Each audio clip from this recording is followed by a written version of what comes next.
Christophe Gans, premier cadeau. C'est une revue qu'on pourrait qualifier d'ancêtre de Starfix, dont vous avez été rédacteur en chef. Yeux de Christophe Gans C'est frétille. Midi Minuit Fantastique, fondé par Michel Caen en 62.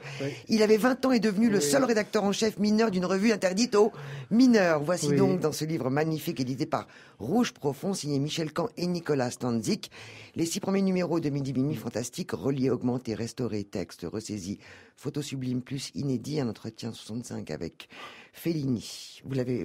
J'ai les originaux chez moi parce que c'est en fait il faut le savoir, c'est ma revue favorite. De tous les temps. La revue de cinéma favorite de tous les temps. Je les ai achetés quand j'avais même pas 10 ans. Et je les ai trouvés à l'époque. Ils se vendaient encore dans des librairies un peu spécialisées, alternatives, comme on disait, dans lesquelles ils vendaient de la science-fiction et du fantastique. Et Midi Minuit, je tiens à dire que c'est parmi les textes les plus intelligents jamais écrits sur le fantastique. Et aujourd'hui encore, ils font vraiment... ils font honneur aux gens qui les ont écrits. C'est-à-dire que c'est absolument une masse sublime en termes d'archives. À la fin, il y a un DVD dans lequel il y a plusieurs documents, et notamment un document radiophonique de 1965, un Dracula interprété pour la radio par Jean Rochefort. Quel besoin aviez-vous d'apporter un miroir ici? Il n'y en a pas un seul dans ce château. Je l'avais remarqué. Oh, mais pourquoi casser le mien? Sans miroir, monsieur le comte, il est difficile de se raser.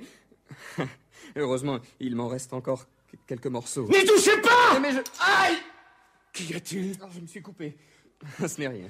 Montrez. Mais, monsieur le comte, mais lâchez-moi. Mais pourquoi aspirez-vous le sang de ma blessure? Monsieur le comte! Prenez garde, monsieur Arthur. Dans ce pays, les coupures sont plus dangereuses que vous ne le pensez. Magnifique livre, donc Minuit chez Rouge Profond. D'ici 3 ans, ils sortiront les 4 volumes, 4 livres, un objet pour la nouvelle génération de cinéphiles. Dans ce livre, Christophe, des références à Gustave Doré. Ça tombe bien avec cette grande expo au musée d'Orsay. Gustave Doré, l'imaginaire au pouvoir.